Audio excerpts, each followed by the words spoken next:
Morning, everybody. Welcome. Welcome this morning. It's a beautiful autumn morning, isn't it? God, what a beautiful day. I welcome our witnesses and everybody else who's joined us today here and across the country. I want to begin by thanking our colleagues and witnesses for joining us on this morning. It's like a day after morning after some big elections around the country. We'll see after the smoke settles what it looks like. Well, one of the great things about being on this committee is we actually kind of like each other. And the Democrats and Republicans, we like to work together. And we believe that bipartisan solutions are lasting solutions. And when the elections are over, the elections are over. And let's figure out how to work together and get things done. But I'm particularly pleased today that we're going to hear from three witnesses who are uniquely qualified to share your perspectives on the challenges. And I think when I think of challenges, I think of opportunities. You know, challenges, I think, of opportunities are very much the same. The challenges faced and the opportunities presented by clean water systems serving small, rural, and disadvantaged communities in Delaware and West Virginia and across our country. As many of you know, this issue is personal to me. My family, Shelley's heard more times than she wants to remember. She's lived her whole life in West Virginia. My family and I, my sister and I started there in Raleigh County near Beckley. And we lived right by Beaver Creek, which you couldn't swim in, you couldn't drink the water, couldn't eat the fish from Beaver Creek. And so we learned early on why that was a problem and why we needed to do something about it. But with that said, often when we talk about water infrastructure in our country, we tend to discuss drinking water systems that bring water to our homes, to our schools, and to our businesses. Yet it's important to note that wastewater and stormwater systems are every bit as vital to the health and to the well-being of our communities as their drinking water counterparts are. And I want to be clear, clean water systems are indispensable. They mitigate pollution, they protect the health of our waterways, they shield communities from storm water runoff, and they even help to halt the spread of disease across the country. For example, health officials in our state, Delaware, have been able to use data from our wastewater facility in Newcastle County, where about 2/3 of our population lives. But in order to track the spread of opioids and diseases like COVID-19, they've been able to do so thanks in part to funding and resources from EPA. These types of public health advances are what we should hope every community in America has the opportunity to embrace. For over 35 years, Congress has provided federal wastewater assistance to communities through EPA's Clean Water State Revolving Fund program. And in the last 10 years, we've heard from many disadvantaged communities that struggle to compete for these funds. In addition, aging facilities, rising costs, emerging contaminants, climate change, and population shifts have all contributed to mounting financial burdens for wastewater treatment facilities throughout our nation. These challenges are even worse for small, rural, and disadvantaged communities, which oftentimes have fewer ratepayers, and as a result, typically have fewer resources.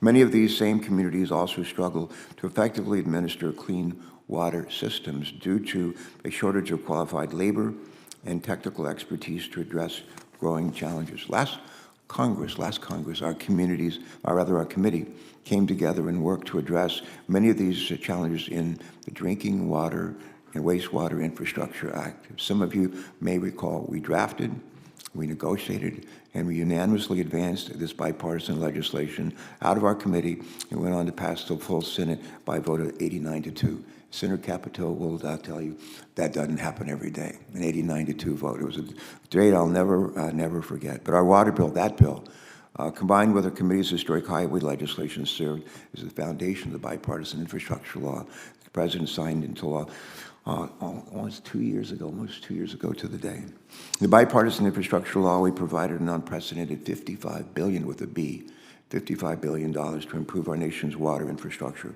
largest investment that we've ever made of its kind.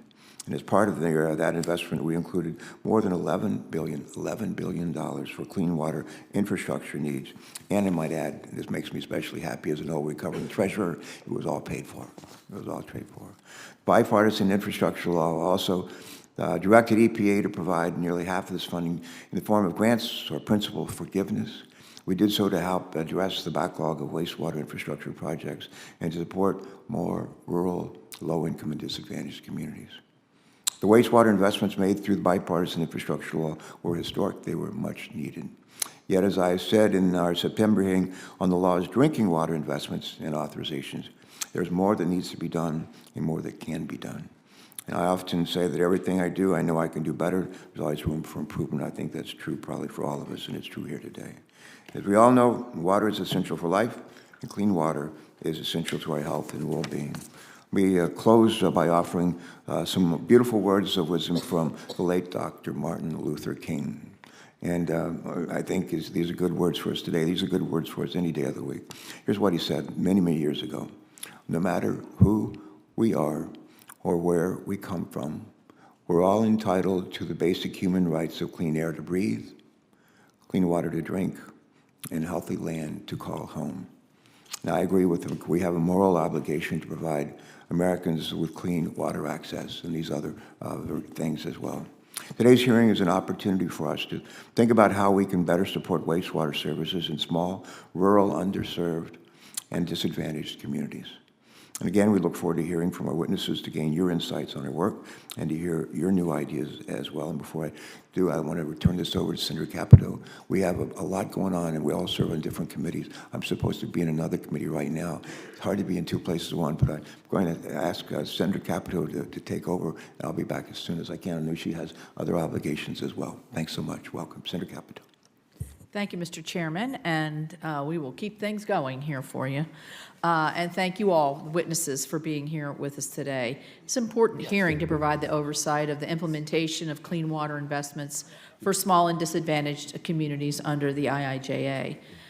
Again, I'd like to thank the witnesses for their willingness to testify about this important topic. This committee values your perspectives on the opportunities and challenges facing this nation's water infrastructure. Some of it is very, very old, as well as your insights into effective solutions. The drinking water and wastewater infrastructure provisions of the IIJA had a special focus on the infrastructure challenges faced by small, rural, disadvantaged, and underserved communities. Just as the chairman said, a bit over 2 years ago after the enactment, it's easy for stakeholders on the ground and we in the Congress to identify the EPA's implementation if the implementation is working, and more importantly, what's not working or how we could improve this. The IIJA water provisions drafted by this committee authorized $55 billion in funding for a range of water infrastructure programs, including targeted grants for small and disadvantaged communities, funding for lead service line replacement, support for innovative water technologies, as well as money for wastewater treatment and stormwater management. These funding opportunities provide new resources for grants and low-interest loans for technical assistance. These funds can support critical infrastructure upgrades, including the construction of wastewater facilities and wastewater treatment systems, non-point source pollution management, and measures to manage stormwater and subsurface drainage. Additionally, the funding can support capacity building initiatives, including workforce development and training programs to help communities build the expertise they need to manage and maintain their water systems for years to come. Despite these significant funding opportunities, many rural, small, and disadvantaged communities are still grappling with aging infrastructure that is in need of repair or replacement, while others are dealing with emerging contaminants like PFAS that require specialized treatment technologies. At the same time, these communities often lack the resources and the technical expertise needed to address these obstacles, leaving them vulnerable to wastewater problems leading to public health risks. These communities may not have the staff or technical capacity to track and apply for grants and loans as they become available. That is why the Clean Water Act explicitly empowers the states to determine which of their communities qualify as disadvantaged. The EPA should therefore work with the states to get this money where it is needed as quickly as possible. Unfortunately, I have significant concerns that the EPA is overstepping its statutory authority to use these funds to affect administration policy priorities that were not approved by the Congress under the Clean Water Act or the IIJA. The result is unnecessary friction in getting these programs stood up and investments flowing to the communities that need them. Inconsistent application of Buy America waivers across agencies and even within them has caused delays for projects. More concerning, regulatory guidance on environmental justice in service of the administration's very vague Justice 40 goal tied to state formula grants appears to be an effort by the EPA to wrestle away the state's statutory authorities under the Clean Water Act. We all have concerns about disadvantaged communities, urban and rural, minority or low income, receiving the funding that they need and deserve. The states know their communities and their needs the best, and what will work over the long haul. They also realize that water systems do not neatly align within the Justice 40 initiative's preference of using census tracts to define EJ communities, making the EPA's guidance impractical to implement. The EPA must not sidetrack generational progress that can be made through the IIJA due to a political agenda in this administration. These unnecessary obstacles imposed by federal regulators are leading to delays, uncertainty, and the potential for litigation while allowing historic investments to be eaten up by increased inflation, higher interest rates that we experienced since the passage of the IIJA.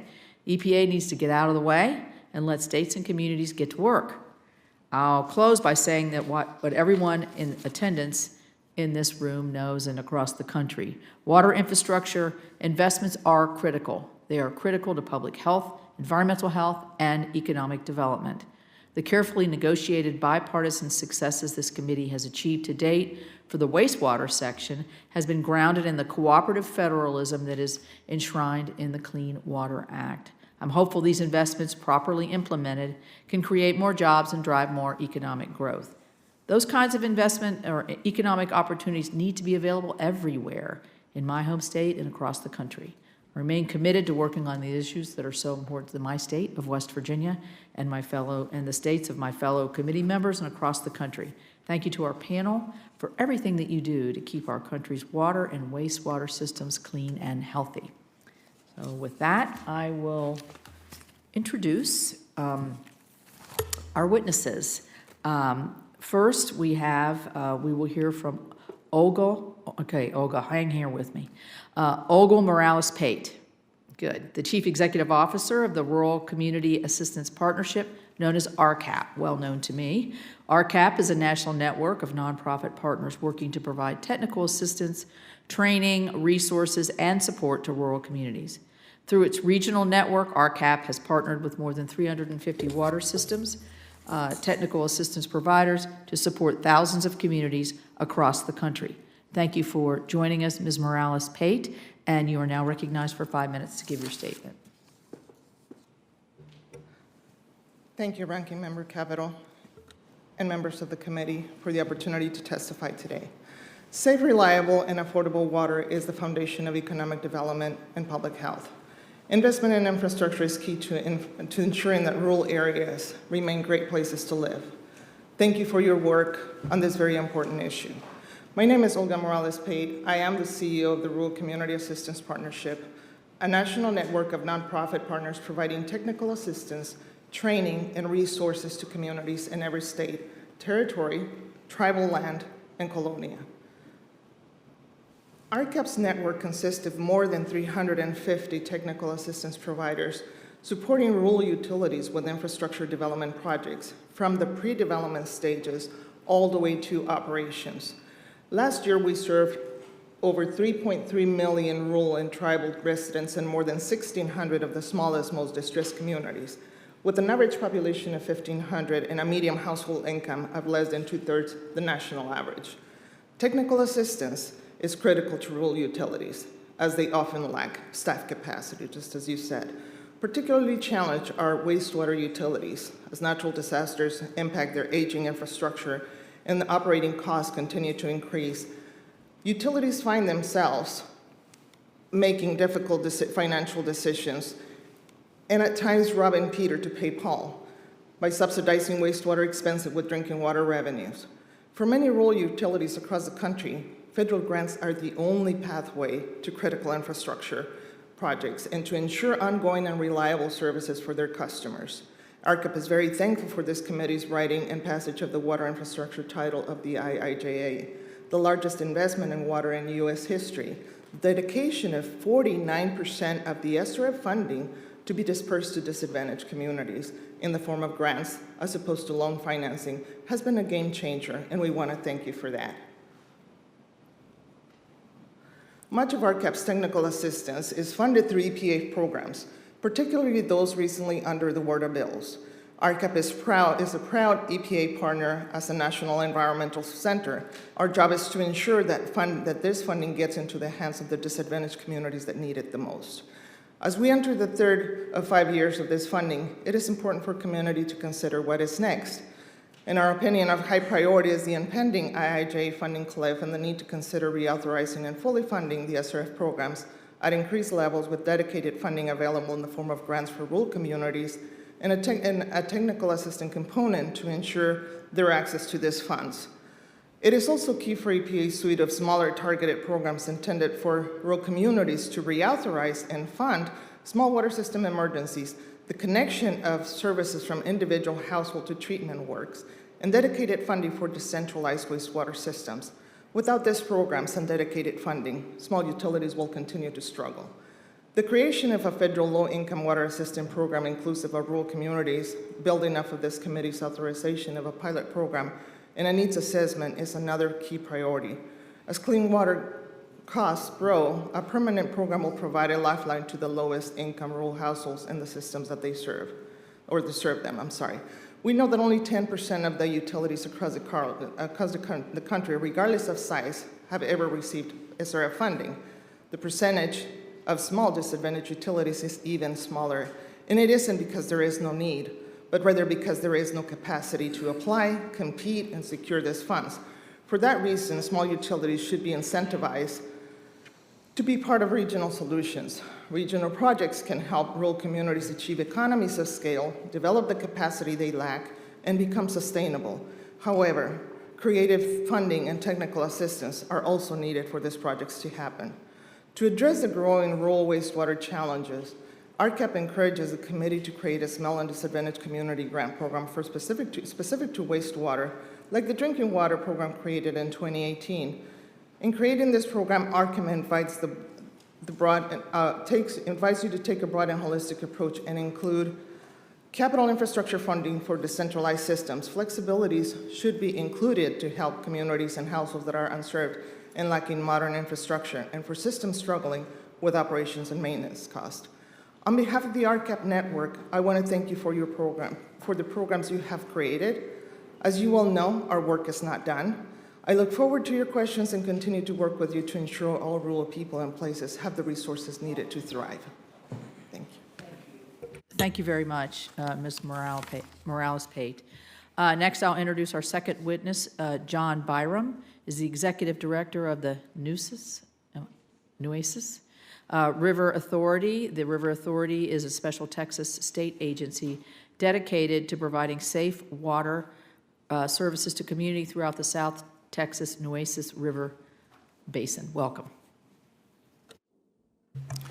Chairman Carper, Ranking Member Capito, and members of the committee, thank you and good morning for the opportunity to address you here today. I'm honored to serve as the Executive Director of the Nueces River Authority, a subdivision of the state of Texas created by the legislature in 1935 to protect, preserve, plan, and develop resources in 18,000 square miles of the Nueces River Basin. The authority is governed by 21 board members appointed by the governor of Texas.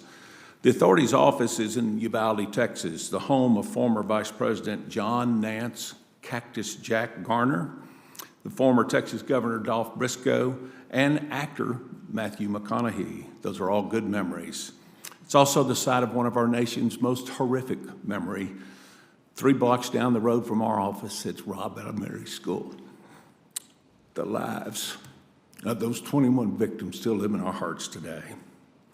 Today's hearing seeks insight on the state revolving loan programs for small, rural, and disadvantaged communities. For my part, I began working in the water utilities in 1979. Almost all of my career has been with small and rural providers, and I'm proud to be a member of the AA Club, holding a AA holding an A water and A wastewater license. The committee is wise to be concerned about clean state water revolving funds and their performance with small, rural, and disadvantaged communities.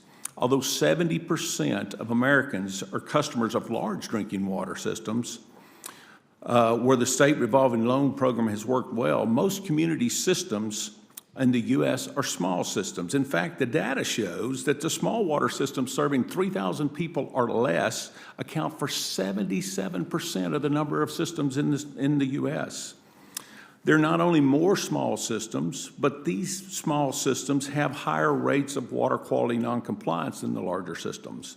In addition, because the small systems lack economies of scales, their customers face heavy financial burdens to meet the clean water investments needed that are currently estimated at more than $130 billion. Of the 1,210 cities in Texas, 834 of them, or 69%, are small, serve small communities, less than 5,000 people. First, there's simply just not enough money for the state revolving loan fund from the general revenues for small and rural needs. In addition to the scarcity of dollars, the programs place hardships on small systems via the requirements necessary to apply, which is a form of access denial by process. To apply an application detailing copious financial information and background, and a preliminary engineering report must be submitted. Most small systems have limited credit history. Nevertheless, they are credit worthy, and during my 43 years of professional water career, I have not heard of any entity defaulting on a water loan or a grant in Texas. Simply put, the financial information required for the application far exceeds that required by the regulations and guidelines of the federal program. An example of how the system is flawed is evident in a recent application for funds from the Duvalde County, Texas Reclamation and Conservation District. This district serves 360 people. The median household income is 44% of the average.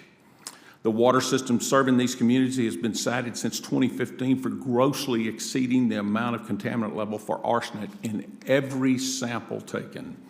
Their request for $1.7 million to improve the arsenic removal of the water supply was not accepted due to the application not having a preliminary engineering report that met the state guidelines. This district has one employee who works 4 hours a day for the water system and 4 hours a day somewhere else to make a living. Hardly enough to fill out the copious information needed for the application. The study detailed, they did have a study that detailed levels of arsenic in the source water and how they proposed to remove it to safe levels, but it did not meet the requirements of the program, and because of that, these people woke up this morning drinking water with high arsenic and bathing in that water with high levels of arsenic. I believe the requirement of a preliminary engineering report that follows those rigid guidelines established in excess of the program's requirements is an overreach. My ask today is that the overreaching of state agencies administering the state revolving loan funds be audited and forced to comply with the minimum requirements of the program. I also ask for a greater percentage of the total money to become available for small systems that need it. Thank you. Thank you. Now I'd like to recognize Senator Mullen to introduce our next witness.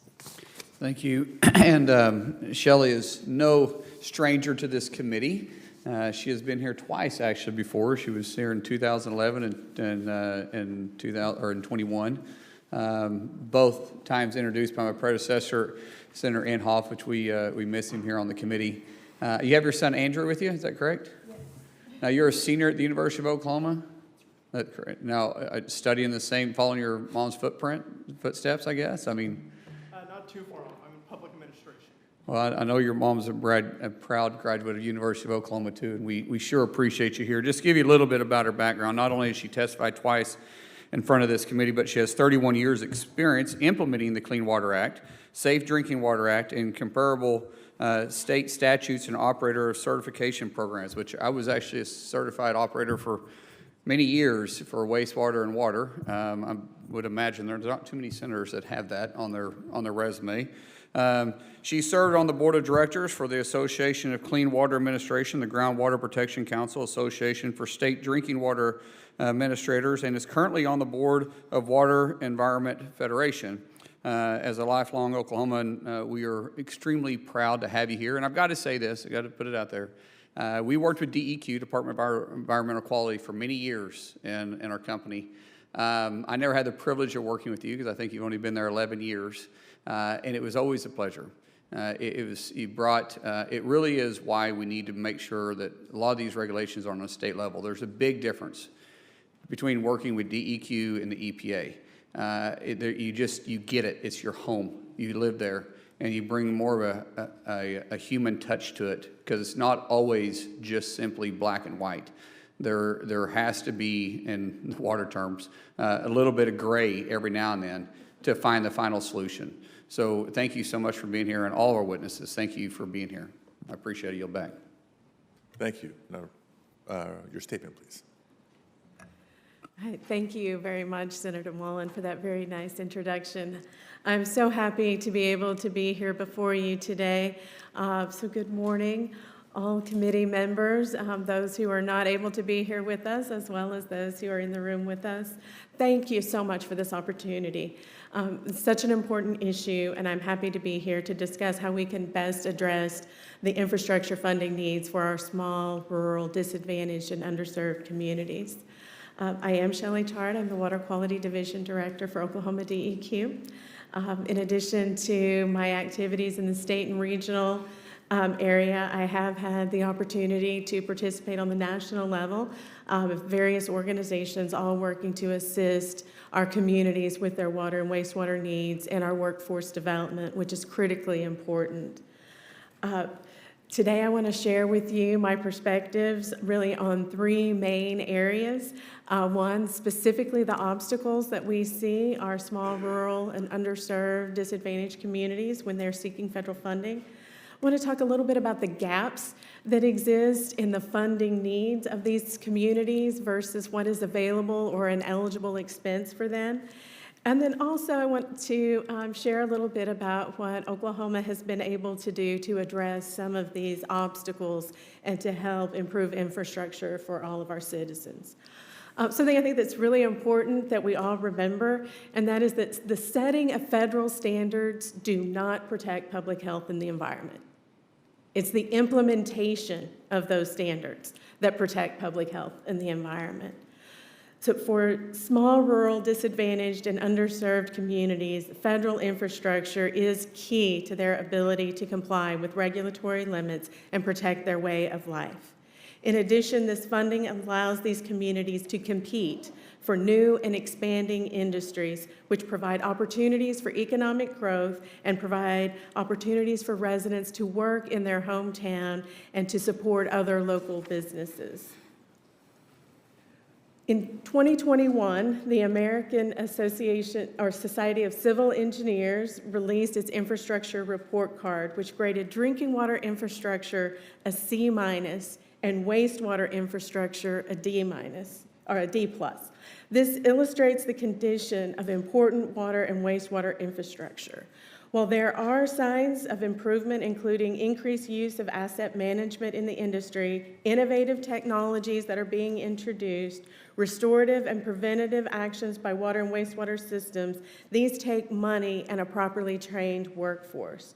Economic prosperity is dependent on sustained infrastructure investment at all levels of government. Delaying investments in water and wastewater infrastructure increases capital costs in the long run and elevates the risk of catastrophic failures. Oklahoma is a state that encompasses approximately 70,000 square miles and has a population just under 4 million people. Approximately 75% of those residents are served by one of the 1,274 public water supply systems and one of the 772 publicly owned treatment works to treat their wastewater. Many of these water and wastewater systems serve populations under 500. Without the federal infrastructure funding, they would be unable to provide water and sanitation services to their citizens. These vulnerable communities face many obstacles in securing infrastructure funding. These include the need to navigate the various requirements of the different funding programs offered, the need to pay for engineering and planning services prior to making application, and confusion about how to comply with certain acts like Build America, Buy America Act, and the requirement that emergent contaminants be identified prior to being eligible for funding. There are important needs that federal funding could be expanded to include, such as certain operation and maintenance costs, planning and monitoring costs, and industrial pretreatment facility constructions. The state of Oklahoma helps to address these obstacles and gaps through cooperation and collaboration with key partners. The funding agency coordination team, composed of state, federal, and tribal funding agencies, meet with communities and help them build their funding package. Contracts with Oklahoma Rural Water Association consultants and agreements with tribal nations allow for low-cost or no-cost technical assistance. One key policy point that we can all agree on is that all levels of government must come together to fund infrastructure. It's necessary to protect public health, the environment, and economic prosperity. Thank you for the opportunity to come before you today and participate in this important conversation. And I look forward to working with you, federal agencies, and all stakeholders as we work to protect public health and the environment and prosperity. Thank you. Thank you very much. Thank you to all three witnesses. As you can tell, both Senators Carper and Capito have stepped away to other committees. They'll be back momentarily, but in the meantime, provides an opportunity for me not just to preside, but to ask my questions first, followed by Senator Mullen. So thank you all for your participation today. And clearly an important topic that we care a lot about, Clean Water State Revolving Fund, and what it means, particularly for our underserved communities across the country. I think it's safe to say we all agree that there's no reason why anyone living in the wealthiest country in the world should lack access to clean, affordable water. Water for drinking purposes, water for sanitation, but it has evolved into a multi-jurisdictional, multi-committee, multi-agency challenge. But I'm proud to see there's a collective commitment in the Senate to tackle it. In California alone, there's more than 100,000 miles of sewer lines, more than 900 utility providers and treatment plants. And that's why this last July, California initiated a first-of-its-kind study in the state to assess the needs of California's wastewater systems over the next 4 years, including identifying the particular challenges faced by tribal, rural, and unincorporated communities. What we also know is that wastewater should not be wasted water, but instead we should see it as a critical resource that can be recycled as part of our drought resiliency strategies. The burden of unsafe and unaffordable water disproportionately impacts low-income communities and communities of color. The data is clear. Many rural communities, including tribal communities, farm worker communities, and communities near sites of legacy industrial contamination, practically pay twice for water, once for the contaminated water flowing through their taps, and once again for the costlier bottled water that they have to rely on. And unlike other forms of infrastructure like bridges and roads, clean drinking water is not primarily funded by tax revenues. Instead, more than 90% of the average utilities revenues come directly from constituents' water bills, their ratepayers. And while there are many important federal grant and loan programs to help water systems offset costs that would otherwise overburden ratepayers, programs like WIFIA and the SRFs, not every water system is equipped to access these programs, whether due to staffing or other capacity challenges. With all that being said, my first question is for both Mrs. Morales-Pate and Mr. Bynum. In both of your testimonies, you mentioned that small and disadvantaged communities lack the resources or economies of scale to access SRF grants and loans. What specific policies would you help make, or would you suggest make the SRS more accessible to these communities? Ms. Morales. Thank you, Senator Padilla, and members of the committee. Thank you for your question. In my opinion, and having 20 years of experience, and 12 of those years being a technical assistance provider, flexibility. Flexibility is the key, in my opinion, to be able to allow communities to use the non-traditional approaches. We cannot look at every community as as being centralized, the only solution, because that is not only not costly, not financially viable for a lot of those communities, but sometimes demographically makes no sense. So thinking outside of the box and funding outside of the box is important, in my opinion. I agree with Ms. Morales-Pate in that there are communities that can, take portions of their monies in loans and then portions in grants. I do know of a situation where the loan was where the money was tied to 70% grant and 30% loan. The water bill in this small community in Angelina County would have been over $90 a month for an area where the median income is way low. So I think by allowing some flexibility to the states to administer more of that in the grant stage would certainly help in those situations in Texas. And a follow-up question, how helpful would a permanent water rate assistance program be to help small towns and the utilities that serve them ensure that they have stable funding for operations and maintenance and help them provide the safe and reliable water to the community regardless of income? That kind of assistance would be very beneficial for communities. It's important to have some sort of supplemental funding to help them out. We haven't had anything like that, but it would be good to have an opportunity to supplement some of those expenses, especially for the very small. Mr. Byron? That's one of the big issues we have in Texas now is finding licensed operators. So I think something like you're talking about, rate assistance, but also some type of technical educational program assistance where the local technical college can train more operators to become utility operators would certainly be helpful too. Yeah, this is a continuation in many ways of a conversation we've had at the subcommittee level, exploring both a permanent rate assistance program, similar to what we have on the natural gas side, because we don't want people to freeze in the wintertime. And so we're building bipartisan support for something on the water side.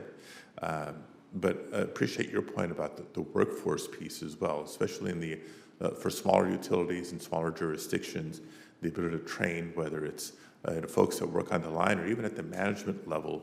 A lot of times in smaller communities, it's the same individual in charge of the water system that's in charge of the broadband deployment, that's in charge of. So supporting with that capacity would be helpful. Unless Senator Capito is ready to go, we'll turn to Senator Mullen. Welcome back. Thank you. Adding to this isn't my line of question, but just adding to what was said on the operator side of it.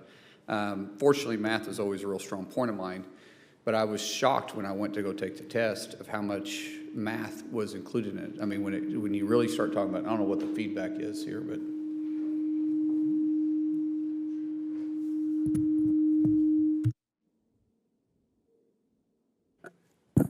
I was shocked at the amount of math that was required for the operating test. And when you start looking at rural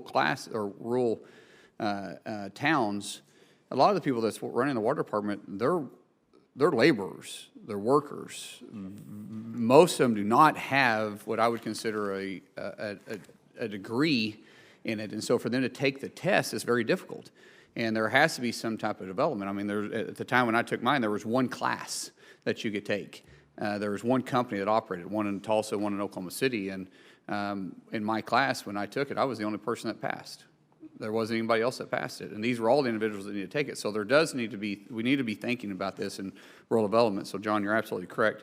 Shelley, I'll turn to you because that's where my questions are going to be, just because I mean, not that we don't like Texas, we really enjoy beating them in football, but our kids are born doing this. Yeah. But, Ms. Shard, in your experience as Director of Water Quality, how does water infrastructure investment contribute to economic development for local communities in Oklahoma? It is much needed, and it can have significant impact. A great example is the small city of Inola, Oklahoma, just under 1,800 population. They were able to work with the State Department of Commerce, our SRF funding programs, our state financial assistance programs, and were able to obtain about $60 million in funding in order to do some engineering planning to construct and improve water and wastewater infrastructure. We're able to attract an international paper company to come and build on a site there. One of the largest in the country, I believe. It is one of the largest in the country, and they now have a new neighbor. A solar panel company has built the first facility in the U.S. in Inola, Oklahoma. The port area, the Port of Catoosa, has now expanded. There's the Port of Inola so that we can ship goods in and out. We're Just looking. for everybody understanding, it's a water port in Oklahoma. I know it's not thought about, but we're not, we actually have a It's the most port. inland port in the United States. Yes. There was an American Cup yacht that was registered out of there a few years ago. They have brought in about 1,400 jobs and a total of about $1 billion, with a B, investment in a community of 1,800. They couldn't do that without water and wastewater infrastructure money.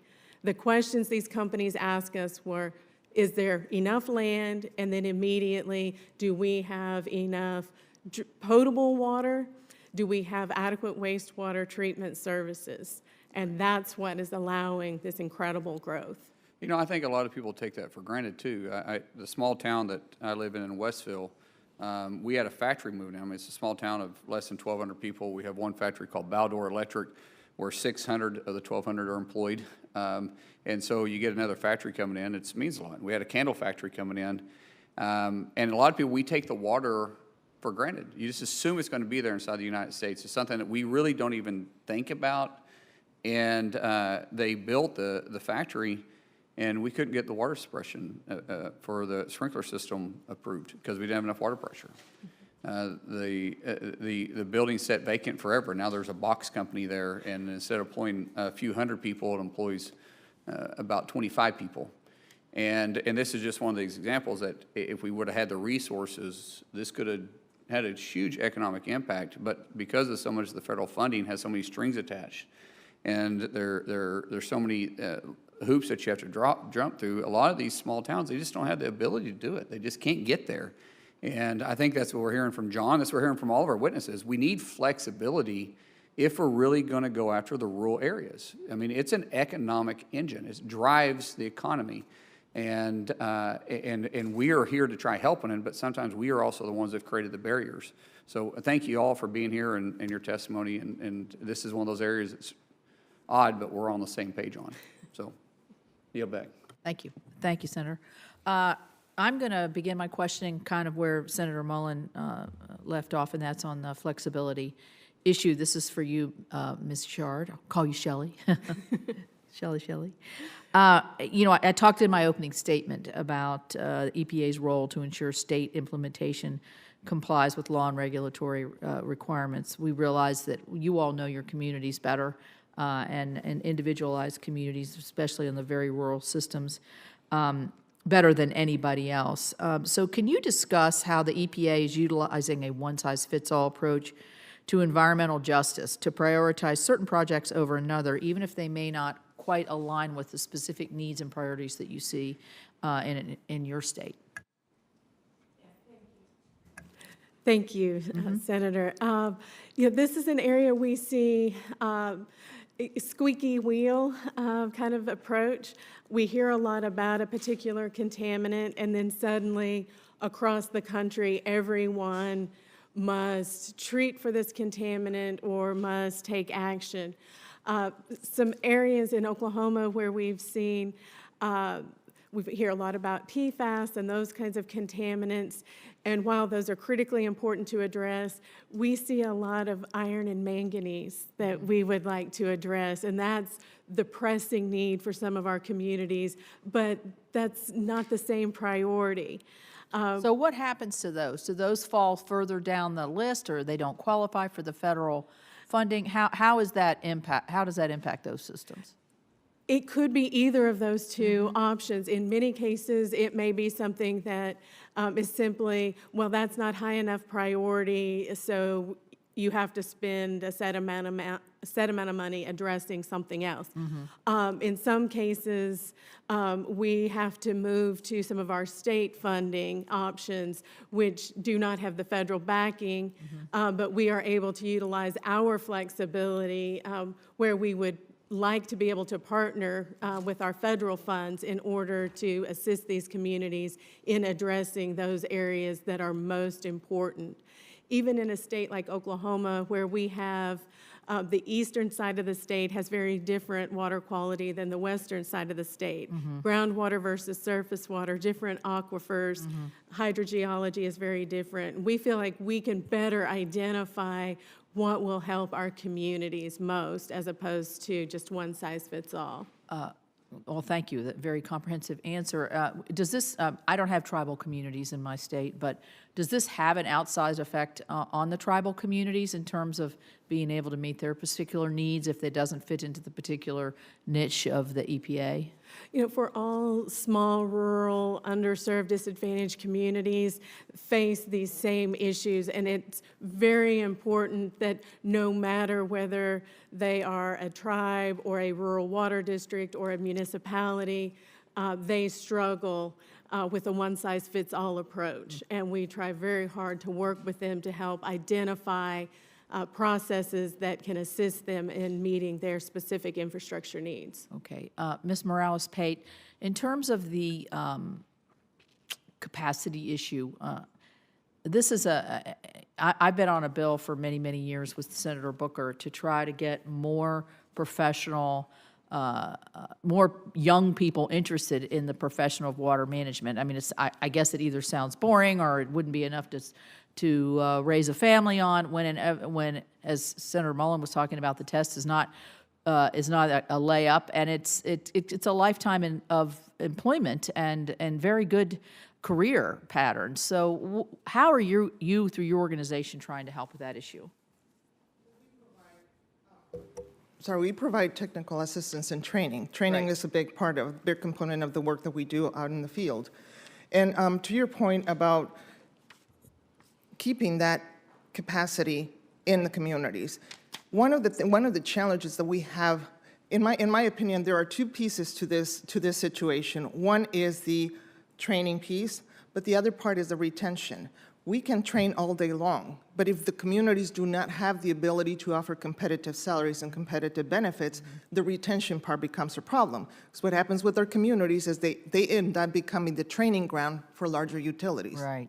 And so it's a real challenge. Yeah, law enforcement has the same issue. Yes. Mr. Byram, I love this quote you gave us.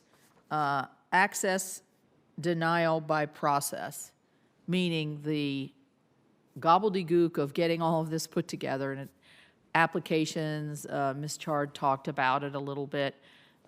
What's the solution there? Is it a simplification? Is it to quit loading up guidance? They give you guidance all the time. It's not really a regulation. It's a guidance from the federal.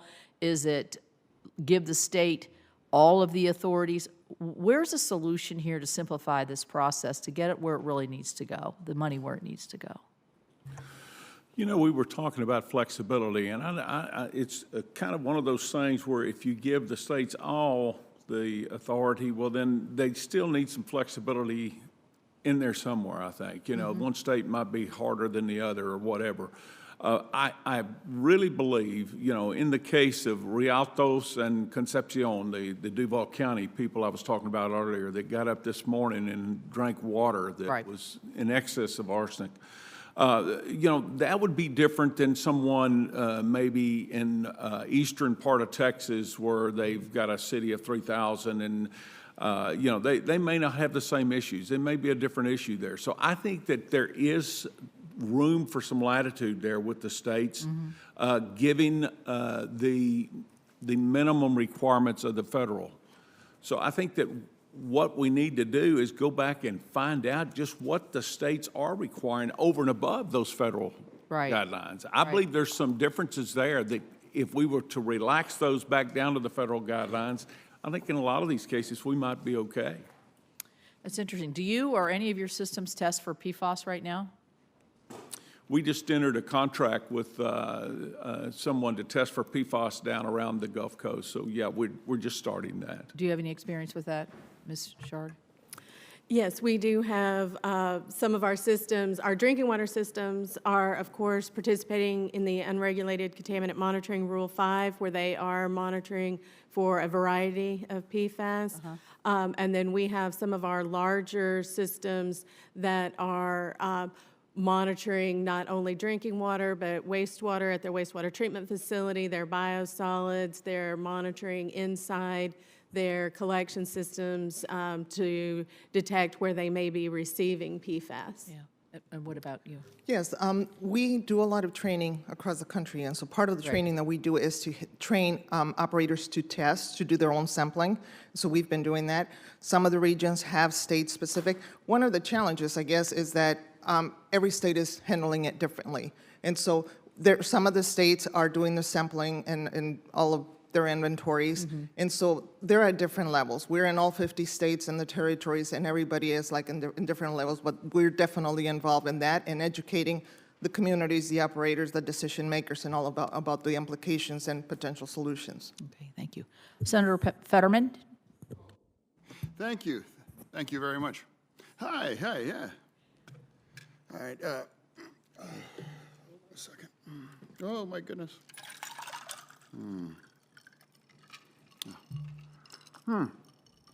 Gosh, I love clean water. I find it useful all the time. Maybe you can relate? Gosh, I believe in it. I think it's great. And but Ms. Morales-Pate, I just want to ask about corporate-private water. And just me, and I don't speak for anybody else, but I don't think that something like water should be profit for basic kind of water service shouldn't be. And I'm not talking about bottled water that you go to like a Sheetz or a Wawa. Right. Usually Sheetz, in Pennsylvania over a Wawa. So it's a scandal, but we don't get into that. But at any rate, but I do think, for utilities and things like that, I believe that it should belong in the public because it belongs to the public and it should remain that as well, too.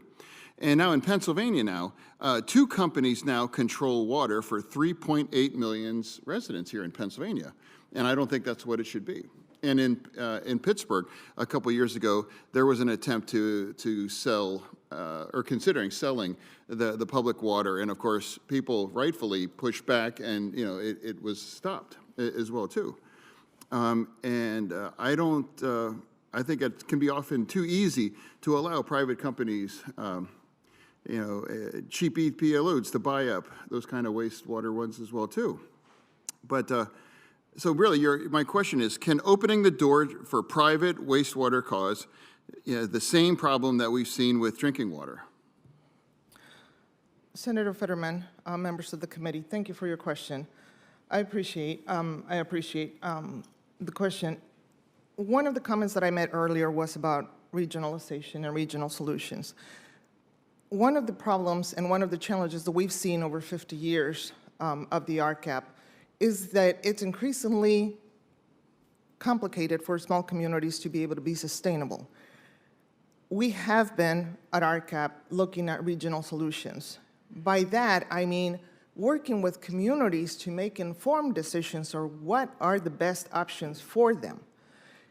So when I asked about flexibility in the spending, I'm specifically talking about funding planning studies that evaluate all the options.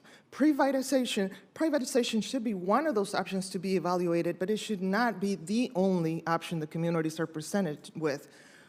Too often in our communities where that has been the solution, we find communities without voice, without the opportunity to weigh in on their rates, without the opportunity to weigh in on their future. So is there room for it? Yes. The process, in my mind, is what hasn't been done correctly, and it's not necessarily being enforced at any level.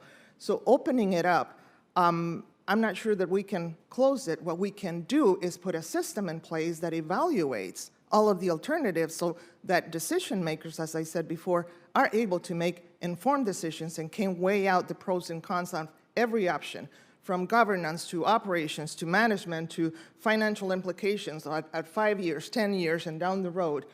That would be my recommendation. Sure. Yeah, no, and what I think about in this kind of questions, Flint, how did that go really well, And that's it's shocking, in our nation, like something like that, where you're poisoning residents as well too. Flint is a larger version of the community that I was mayor and I currently live too, where it's like fundamentally communities that are kind of left behind or devalued in a way like that.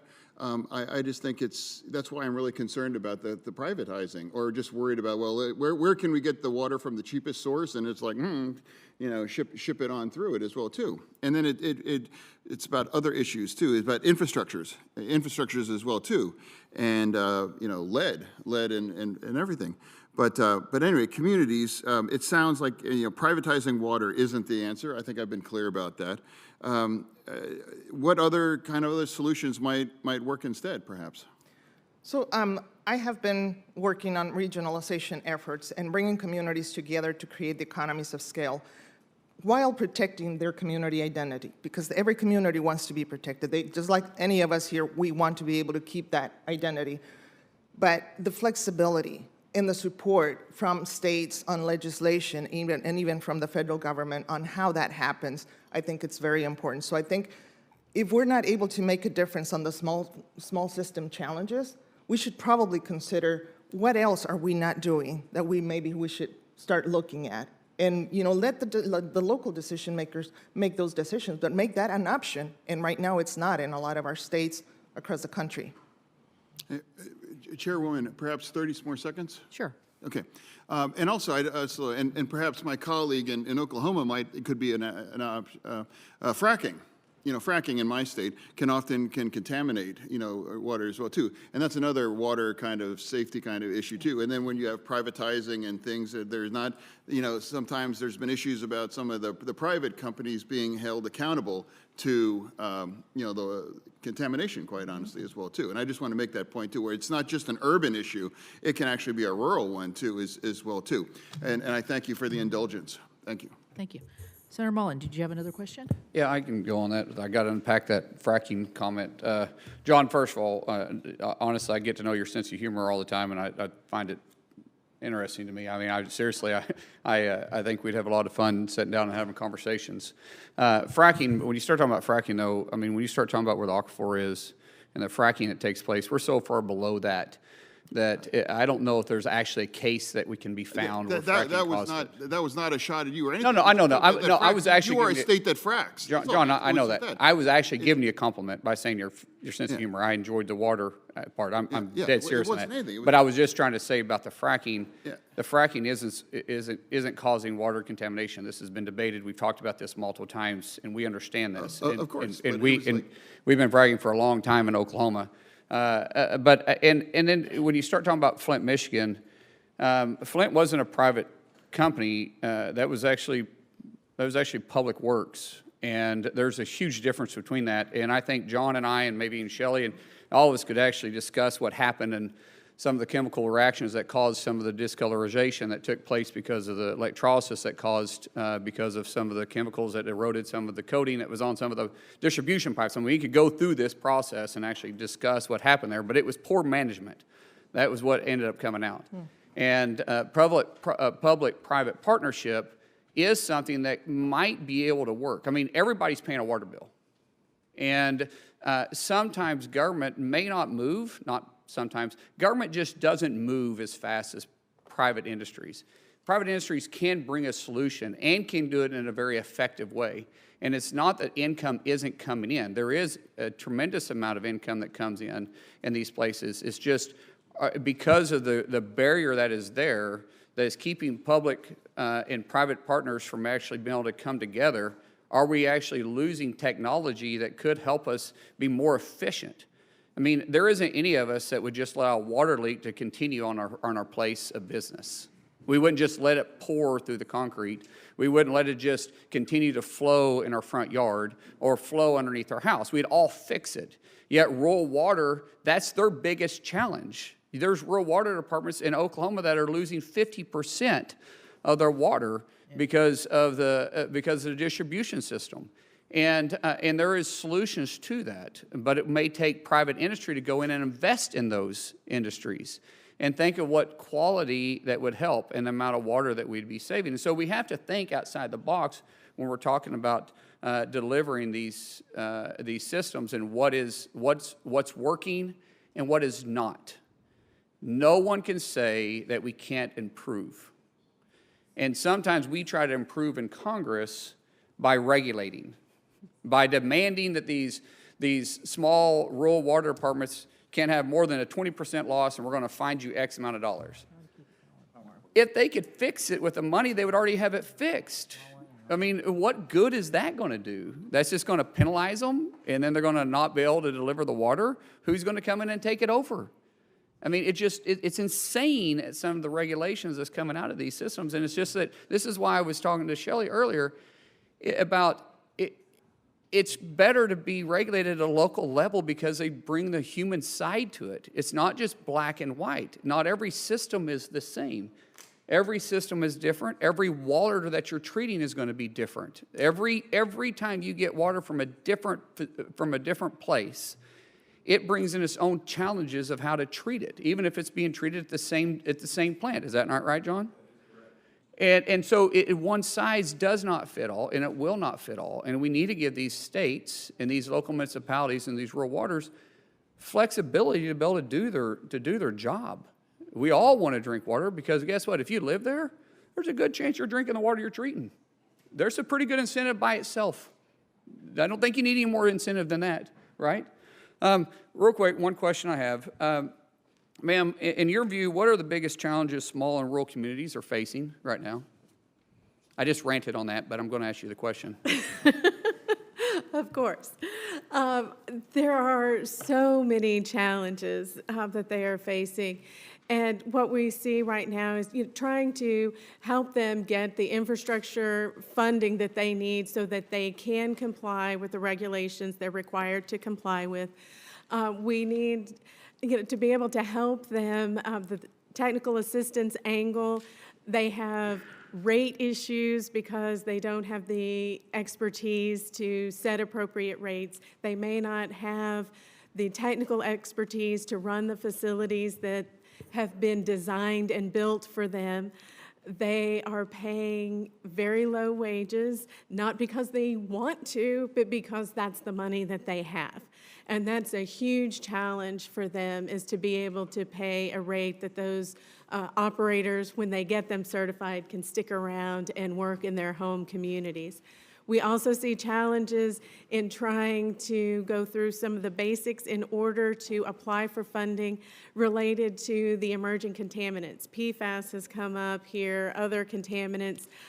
Some of the infrastructure funding, they have to have already sampled and identified that those contaminants are present before they can get funding to do anything to further study, to further identify the extent of that contamination. So that's something that's definitely a challenge for them, is how do they get the money to find out if they have a problem so they can get the federal money then to address a problem. So there are several things like that. Training, you mentioned the math aspect of operator licenses and workforce development. That is absolutely a huge issue, and we have seen work for one of the community colleges in Oklahoma, Rose State College, was designated Environmental Training Center. So they have funding, and they do a lot of training with our operators on those basic skills, get their skills up to date. And we also have a program where we're working with some of the Oklahoma correctional facilities to train low-risk offenders who are likely to be released soon. They work at the treatment facilities, at the correctional facilities, so that they then may be staying in those communities, working for the municipality, and we kind of solve a couple of different problems at the same time. Well, appreciate that, and I've sat through many hours at Rose State College continuing education classes on my license, so I've been on that campus a lot. But I'll yield back. Thank you. Thank you. Senator Markey. Yeah, thank you, Madam Chair. About 30% of Massachusetts families rely on decentralized septic systems to deal with their wastewater. Unfortunately, climate change-induced sea level rise combined with more frequent and intense storms cause flooding that drives up maintenance and operation costs. Without access to resources to repair these septic systems, sewerage starts leaking into the environment. In fact, on Cape Cod, failing septic systems are a leading cause of water pollution. Now, I've fought for funding to address combined sewer overflows by municipal sewers, but we also need to help homeowners on decentralized wastewater systems to cope with these costly climate-fueled stresses in order to fully protect public health and the health of the environment.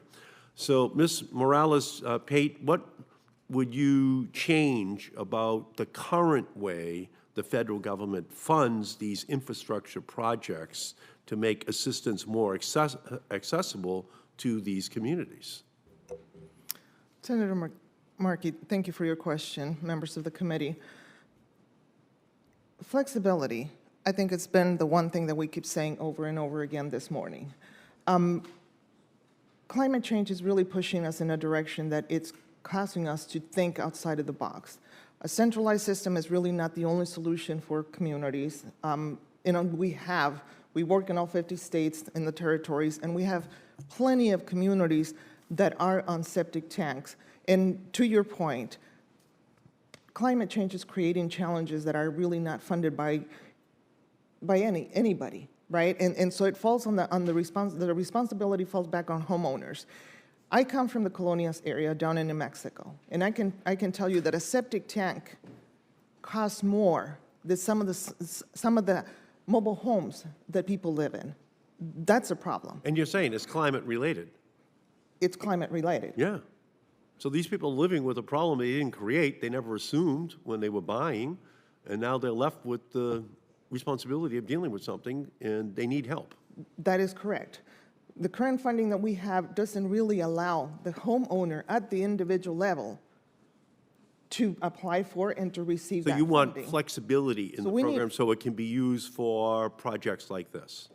Flexibility to be able to address, I think the responsibility that we have to protect the groundwater sources applies across the board, applies to all of us. Okay, so do you think the federal government should create a program, a grant program for small and rural and disadvantaged communities, loans, even low-interest loans? Should there be something intentional, specific for rural communities? I believe, yes, Senator, Markley, I believe that is necessary. It's definitely a gap that we're missing right now. Some of the states have it, not every state does. Okay, so let me move on here. So small, rural, and disadvantaged communities who rely on centralized and decentralized wastewater systems often lack the resources to do the assessments, the planning, and the grant writing necessary to access federal support for wastewater infrastructure. That's why I fought hard to ensure that the Drinking Water and Wastewater Infrastructure Act of 2021 had a new provision to support technical assistance for these communities. Ms. Morales-Pate, can you speak more to the wastewater technical assistance needs of these communities and the role that nonprofit organizations like the Rural Community Assistance Partnership can play in helping to fill this expertise gap? Thank you for your question. Certainly. As technical assistance providers, we work with communities at a comprehensive level. So we work with communities on the water side and on the wastewater side. It's very important to take a comprehensive approach to the solutions that these communities need to have. Sustainability is very important.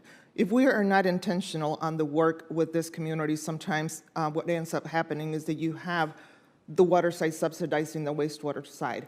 And so the average community member that we work with has not worked and doesn't understand how these projects operate, how they get funded. And so it's the function of a technical assistance provider to guide them through this process.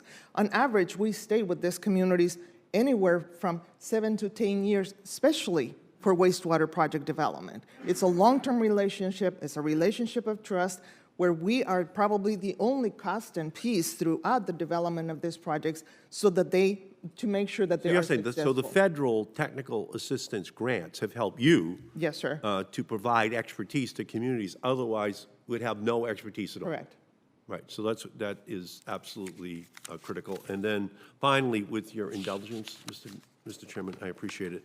I'm proud to work on this committee with you, Mr. Chairman, on much-needed clean and safe drinking water funding in the Infrastructure Investment and Jobs Act, which has started to make its way to disadvantaged communities in Massachusetts and beyond. In Massachusetts, communities are using this funding to replace dangerous lead pipes that contaminate our drinking water and threaten our children's health. So first, I'm concerned that the formula for lead service pipe replacement is disadvantaging Massachusetts, which has a dire need for funding. And second, I know we still have a lot of work to do. So, Ms. Morales-Pate, what can the federal government do to help ensure that all communities have lead-free pipes? Again, I think it's part of the work that we do is working with communities on the inventories. What's actually on the ground, and how do we get them funded, and how do we get that replaced, and how do we get that health hazard out of the communities? So the flexibility of the funding, both in the dollars and the timing, is critical, especially for small communities that lack the capacity to do all of this work. Yeah, thank you. Mr. Chairman, I was elected in a special election because my predecessor passed away in 1976. And I found the first letter that I wrote in 1976, and it was to the EPA on lead in housing in the poorest communities of Massachusetts and how it was exposing children to lead.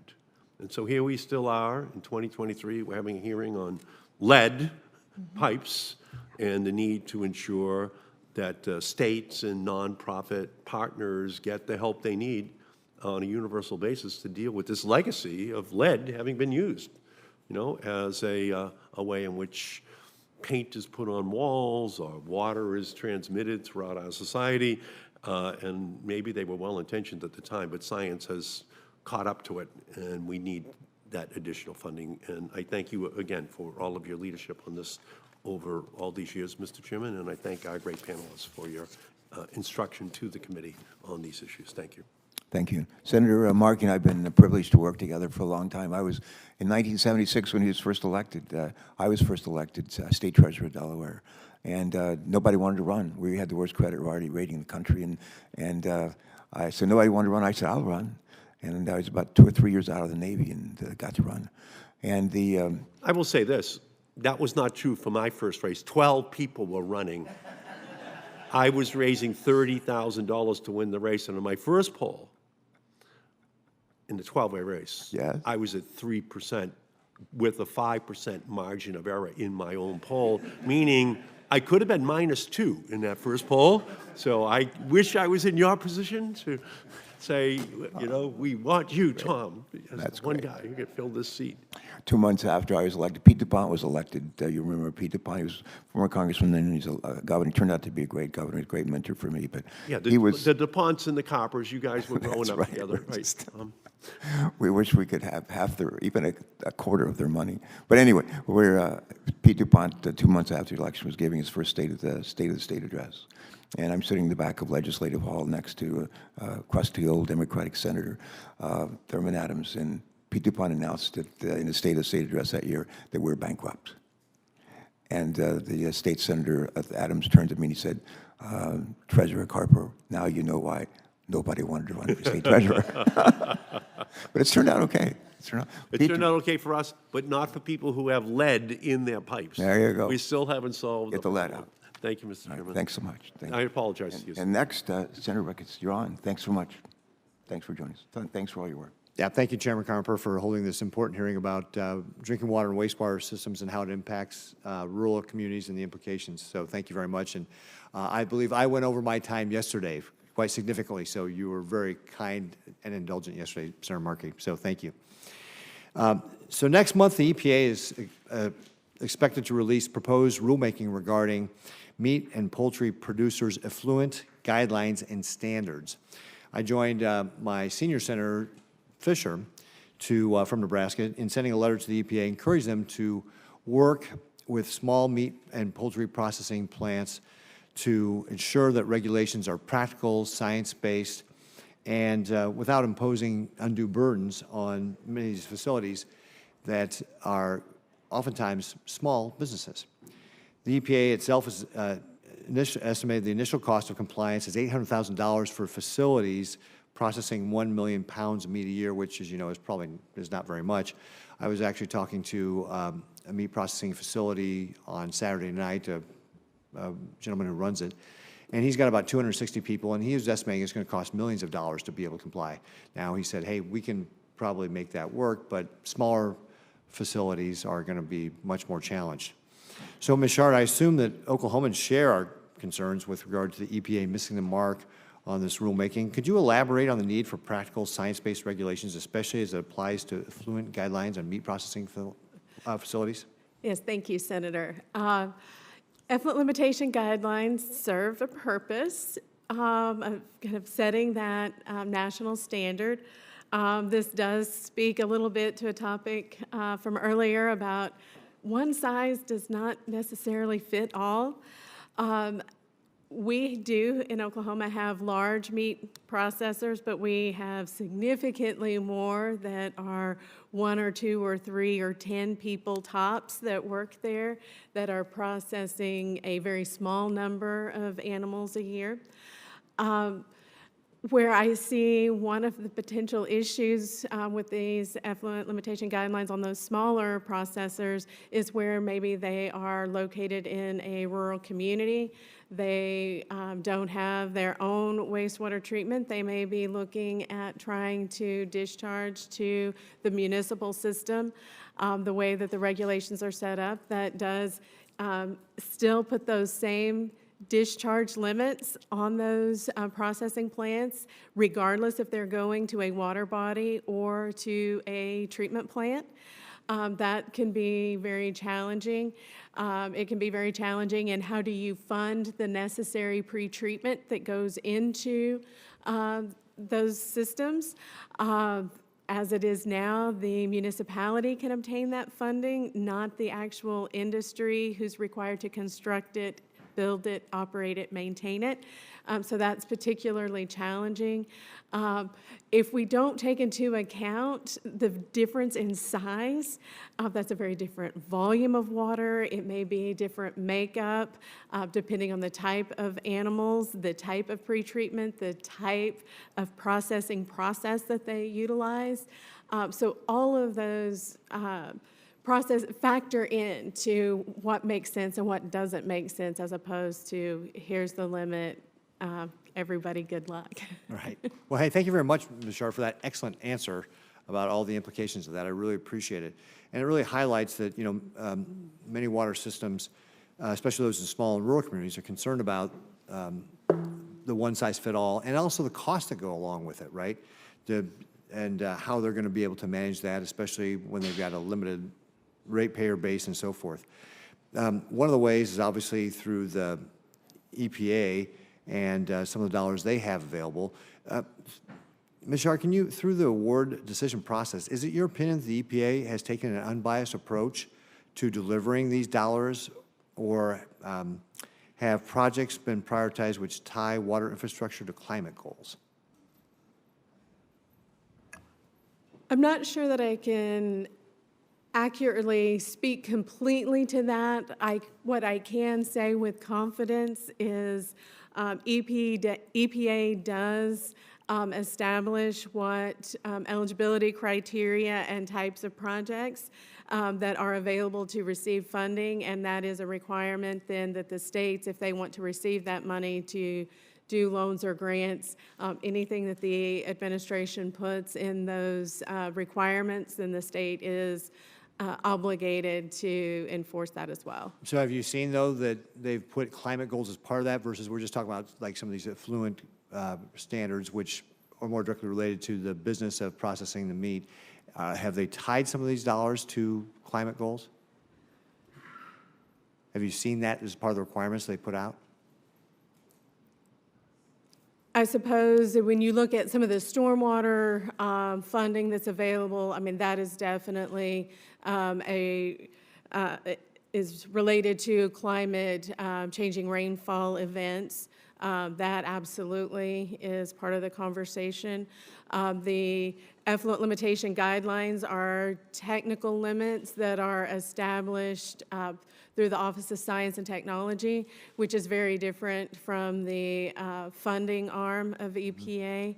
But all of those topics are very much part of the conversation, part of the guidance. Great, thank you. Can I have just one more question, Mr. Chairman? You may. All right, great, thanks. So as these dollars have gone out to communities, what issues have arisen in both the application and implementation process? So I'm talking about broader, so not just on the affluent guidelines, but anything at all. Like, what are some of the things that you've seen with regard to, especially impacting small and rural communities, with regard to the application process or the implementation process of getting these dollars to help them? Hey, great, Senator, thank you very much.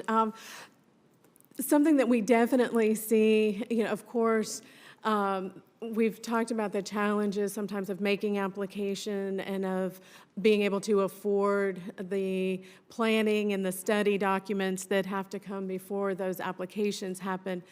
But something that we see that doesn't get talked about very often, that definitely we see in Oklahoma and across the country impacting these small, rural, and disadvantaged communities, we have permits that are 5-year duration. So we have limits that take effect. They will borrow millions of dollars, construct treatment equipment in order to meet the new limits. The permit has now expired. It's been 5 years. They're getting a new permit, and now they may have new limits that take effect, and they still have maybe 5, 10, 15 years left to repay a loan. And now they're looking at how they can obtain funding to meet that next challenge. So certainly that long-range planning becomes very important, and the rate at which new requirements go on to wastewater treatment facilities. So again, if I can understand what you're saying is, I got a 5-year permit. I took out a bunch of money to be able to meet the requirements of that 5-year permit. Now that 5-year permit expires. I still haven't paid off the loans for the equipment I bought already, and now there's more stringent requirements that require me to go out and borrow even more money to be able to meet those requirements. Is that fair? Absolutely. And so what would be a solution? Would it be to extend the life of the permits to be longer, or how would we address that? I think reevaluating permit timelines definitely makes sense. 5 years is what was established in the Clean Water Act in 1972. It may be time to take a look.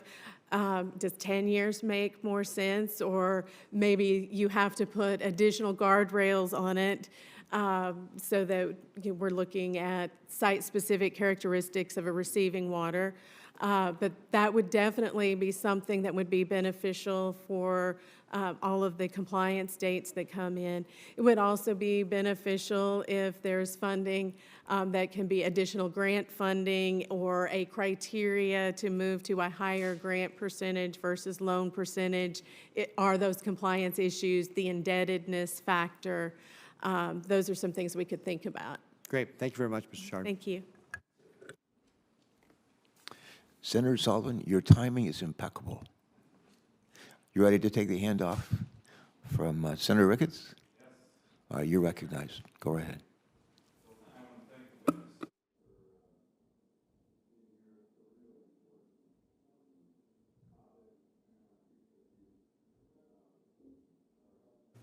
Appreciate you holding this hearing, and I think it's a topic that's all too often overlooked. It's a huge issue in Alaska, in my state. You know, we have, there's usually a debate about aging infrastructure here, right? We had that big issue with the town in Michigan. I'm trying to remember it. Flint, yeah. But, you know, and that was a big problem, no doubt about it. But my constituents were kind of like, well, I get aging infrastructure. What about communities with no infrastructure? What about communities with no water and sewer? None. No flush toilets. American citizens.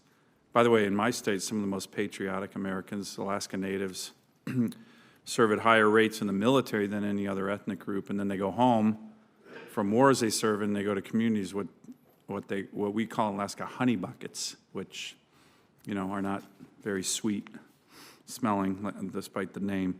So can I ask the witnesses first? The first question is, don't you think that when we have these kind of programs, it's kind of like the same argument we had with broadband connectivity, that the federal funding and programs should be focused on the communities that don't have anything? I have over 30 communities in my state that don't have any flush toilets or running water. During the pandemic, the CDC was like, wash your hands 5 times a day, and they're like, we don't have running water. America, it's really, in my view, it's horrendous. It's a topic I care deeply about, but could I just get from each of you a view on that? Maybe we'll start with you, Ms. Sherrard.